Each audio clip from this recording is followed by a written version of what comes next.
देव कुठे आहे? बिरबल हा देवाचा परमभक्त होता. त्याची देवभक्ती अकबराला माहिती होती.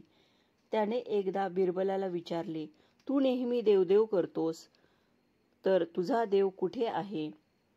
तुझा देव कुठे राहतो? कसा दिसतो? या प्रश्नांची उत्तरे मला 3 दिवसात दे, नाहीतर तुझी सारी संपत्ती जप्त करून टाकेल. अकबराचे ते बोलणे ऐकून बिरबलाचे धाबे दणाणले. त्याने कपाळाला हात मारून घेतला. घरी गेल्यावर त्याने खूप विचार केला, पण त्याला काही सुचेना. एवढा चतुर बिरबल, पण राजाच्या प्रश्नाने तोही गडबडला.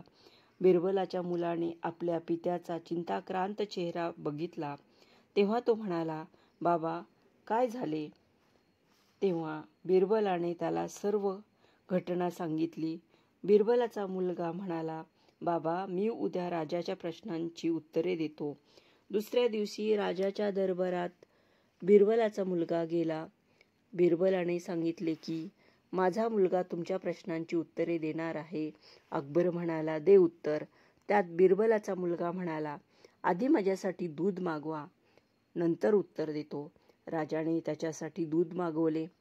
ते दूध पिण्याऐवजी त्या मुलाने दुधात हात घातला व ते दूध तो ढवळू लागला. ते बघून राजाला खूप राग आला. तो म्हणाला, काय प्रकार आहे?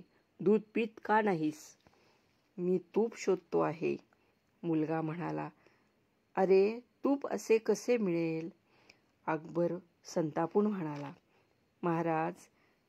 बिरबलाचा मुलगा हसून म्हणाला, देवाचेही तसेच आहे. देव सर्वत्र आहे, चराचरात वसला आहे, पण तो असा दिसत नाही. अध्यात्माच्या वाटेने जाऊन मनोभावे त्याची भक्ती केली तर तो दीर्घ तपश्चर्येअंती तो दिसतो. साध्या डोळ्यांनी तो दिसत नाही. याचा अर्थ तो नाहीच असा होत नाही. बिरबलाच्या मुलाचे हे विद्वत्तापूर्ण बोलणे ऐकून अकबर खुश झाला. त्याने आपल्या गळ्यातील मोत्याचा कंठा काढून त्याला बक्षीस दिला आणि त्याची स्तुती केली. कुठलेही काम माणसाने विचाराने, युक्तीने करावी.